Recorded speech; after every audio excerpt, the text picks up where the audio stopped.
Welcome back, everybody. Today, I'm going to teach you how to connect Redis to N8n. This integration is incredibly useful if you want to store, retrieve, or manage data within your N8n workflows using Redis as your caching or database solution. Let's walk through the process step by step. First, open your browser and navigate to n8n.io. Once you're on the home page, you'll need to type in your credentials to log into your account. After successfully logging in, you'll be directed straight to your N8n dashboard. This is your central hub for managing all your workflows. Now look towards the top right corner of your screen where you'll find a button labeled Create Workflow. Go ahead and click on it to begin setting up a new workflow.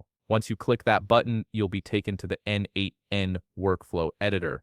Here, you'll notice two options presented to you for creating your workflow. You can either build it manually by selecting the Add First Step option, or you can choose to build with AI, which can help automate parts of the setup process. For our purposes today, we'll focus on the manual approach to ensure you understand every detail. Now, to connect Redis to your N8n account, stay on your workflow editor screen, right-click anywhere on the editor canvas, and from the context menu that appears, click on Add Node. This action will open a right side panel on your screen. Within this panel, you'll see a search bar at the top. Type in Redis and click on the result that appears. You'll then be presented with several actions that this Redis node can perform. For now, you can choose any action since our main goal here is simply to establish the connection between Redis and your N8n account. Select any action to proceed. After selecting an action, a parameter window will open up on your screen. This is where the actual connection setup happens.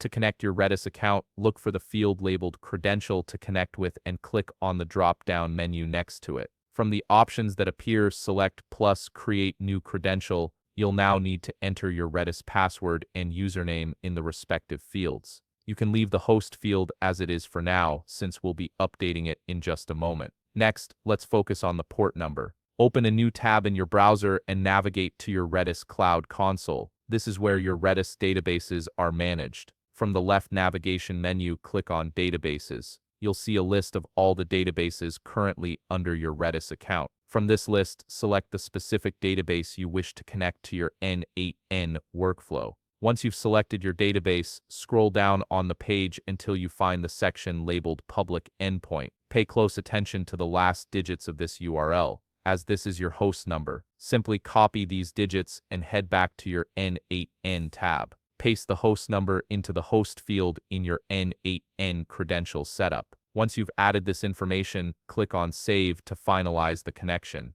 And that's it. You've successfully connected Redis to your N8n account. Now you can start building powerful workflows that leverage Redis for data storage and retrieval. If you found this video helpful, please leave a like, subscribe, and see you in the next video.